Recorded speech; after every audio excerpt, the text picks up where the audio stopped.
So many of the dads that come to me for help with their Fathers of the Bride speech tell me that they hate speaking in public, but you can hate speaking in public and still give an amazing and funny Father of the Bride speech. That's what this guy's done. Let's take a look and see what he's doing right. Before I begin, I have a disclaimer. I'm not a public speaker. In fact, the last time I spoke in front of a group, Ellie told me afterwards, "Dad, your content was really good, but you need to work on your delivery." And that was at a funeral.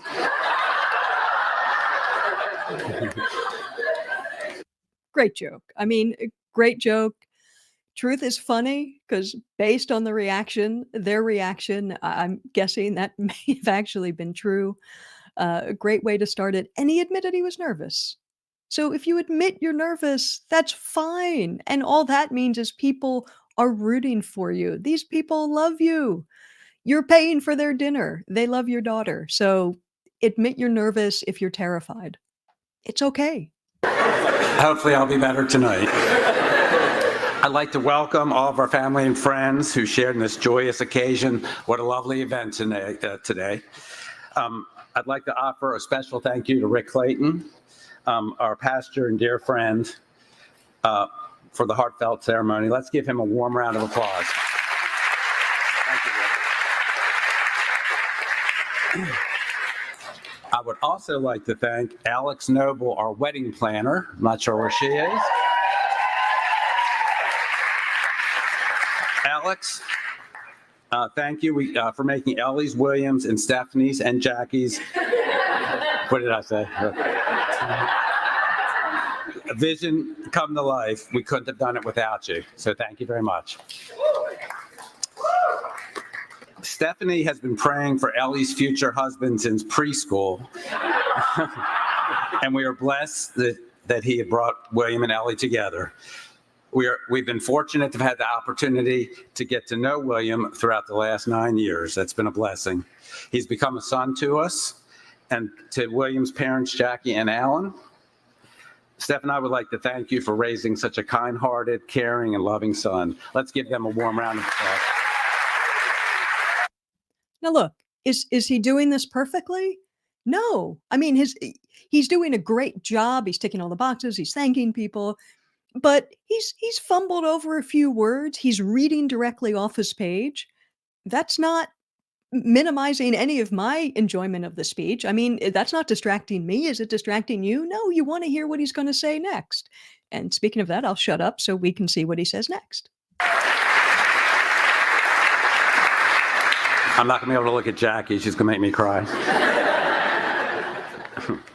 The day Ellie was born, I knew she would change me into a better person.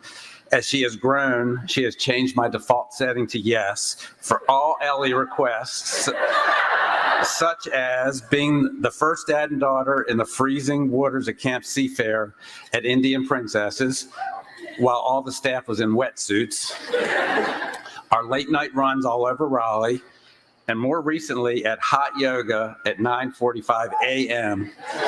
Now, I thought the word hot was a marketing term that meant like trendy or hip. I didn't realize it meant it was 90 plus degrees on purpose. My yoga moves are downright questionable, but the quality time I got to spend with Ellie was worth the sweat. Look at that. He's blended humor. Everything he's saying is true. And he was able to sort of toggle into sentimentality and it didn't feel overly sweet. So you just have to talk about your daughter and think about those moments that really make you smile and really make her who she is. Ellie obviously looks like Stephanie, thank the Lord. Beautiful and confident. But she is me on the inside, a literal thinker, and like me, she's a little sassy and a little crusty.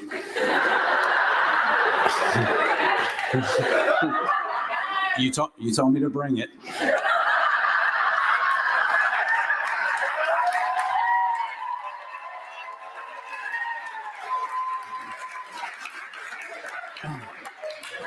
So per being literal, Ellie was around 6 or 7 and had spent hours playing with Sarah, Allie, and Marky in her room.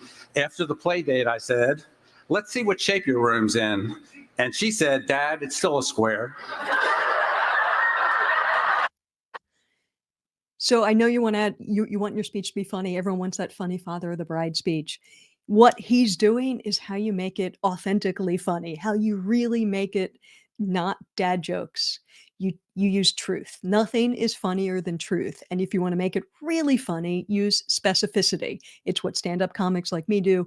Be specific. So what he did was he said, "She's very literal," and then he illustrated it. And he gave us an example because he got a laugh just on literal, but then he gave a specific example where he said, "What shape is your room in?" And she said, "Square." So that didn't come from a joke book, that didn't come from AI, that didn't come from the internet or someone else's speech. That was real, and it's fantastic. I knew she was me. Ellie, you continue to impress me with your zest for life and travel, your can-do attitude, commitment to health and wellness, your vast network of close friends, or as I call them, your good time buddies, as well as being reflective and honest about who you are. Most importantly, your knowledge of the best Caesar salad options in any city is unrivaled. Ellie, I'm so proud of who you have become. The first time I met William, I love what he just did.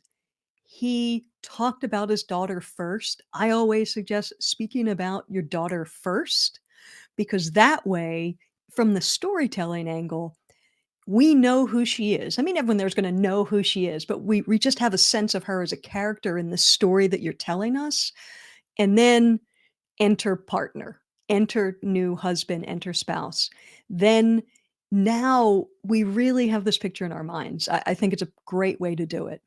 And let me say again, he still sounds nervous and he's reading right off his paper, but at least he's looking up. He looks up. He doesn't just read it like it's a seventh grade book report. He looks up when he can, but he's clearly reading it and it's okay. Ellie had invited some friends to her house after a high school basketball game, and she told me there was a guy coming over that was shy, and to make him feel comfortable and chat him up. Well, I guess I made him so comfortable that he ended up asking Ellie out on a date. Not sure what happened there. Now, every father of a daughter is apprehensive about that first date where some young man comes over to take out your daughter and you know what's on his mind.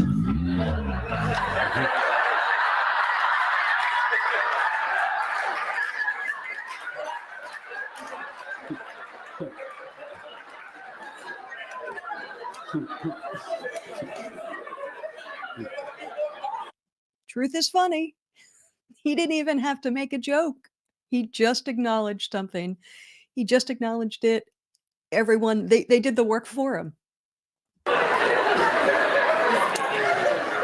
Before they left, I reminded him that she was temporarily under his jurisdiction and responsible for bringing her home safe and on time. I also mentioned to him about my new favorite country song by Rodney Atkins, "Just Cleaning This Gun." You just mentioned that the other day to me, by the way. Again, truth is funny. That could sound like it was a joke. Even if it was a joke, even if it was an exaggeration, that would be funny. But when he says, "You were just telling me that about that the other day," he's speaking directly to the groom, and that makes us as the audience understand. I mean, it would have been just as good as sort of a white lie, but it was true. He probably did say it. Shortly after they left, they returned quickly. Ellie said William had a reaction to the shrimp and got sick at the restaurant. Well, we found out days later that it was not the shrimp, but a case of the nerves. Now, as a dad, I was relieved. I knew that if he was that nervous just sitting across from Ellie at dinner, I didn't have to worry about anything else.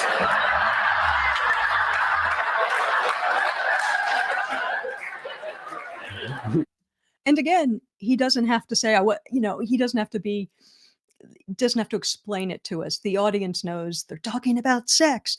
but he doesn't have to say it, because I see dads do that in speeches. I see them say, "Well, I didn't want him to try to sleep with my daughter or get for." You don't have to be overt about it. The audience knows what we're talking about. You can be subtle.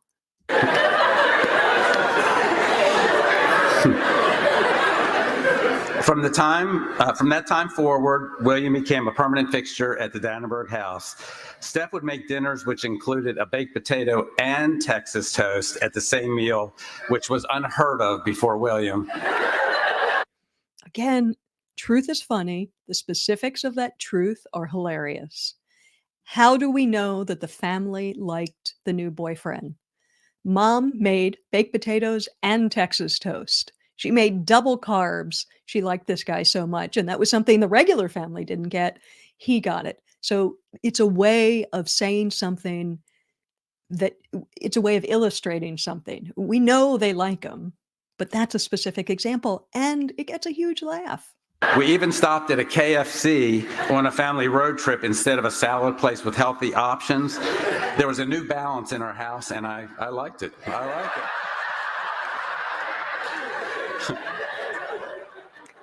While in college, we made countless road trips to William's VMI football games and the Ellie's UNC Katy functions. So many good times and memories. Life was good, but then the dark time came. A breakup, or as we call it, sad summer of 17. The breakup has hit us hard. We lost a piece of our family on our fourth wheel. Steph and I knew that Ellie and William were meant to be. It just took them some time to realize it too. A long 6 months later, they were back together and the world was right again. William, welcome to the family. I'm proud to call you my son. And as a son, we will continue to share our love of Napoleon Dynamite memes, Seinfeld reruns, Captain Morgan, and Brunella wine. And most importantly, you can continue to borrow my clothes. Throughout high school and college, I texted Ellie, William, and Stephanie my daily wows, Scott's words of wisdom. Now it's time for some sweet, unsolicited marriage nuggets of wisdom. Number one, compromise. And husbands, don't get ahead of me on this one. Number one, compromise. You're a team now. Be flexible and open to listening. After our last dog passed, I wanted to wait a bit before we got a new dog, and Stephanie wanted one immediately. We compromised and got a dog immediately. Again, he's nailing the jokes, and I'm calling them jokes, but they're not jokes. They're all truthful. This isn't anything that he stole from someone else's speech. It's really original to him, even though the thought itself of husband and wife, you got to compromise. She always gets her way. That can be sort of a cliche idea, but if you give us a real life example, a real true example of it, suddenly this idea that's a little bit cliche just becomes absolutely wonderful, because it's not about, oh, I'm just sort of being lazy and putting in the things that you've heard before. He's giving it a specific example. Wonderful.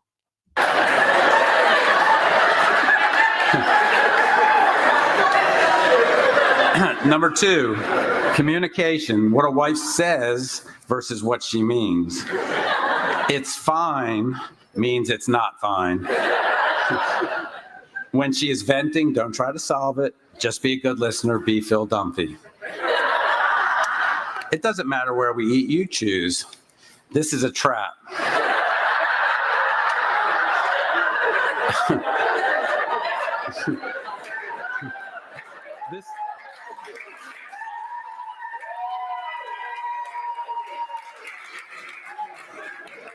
This means she will reject all of your suggestions and ultimately go where she decides.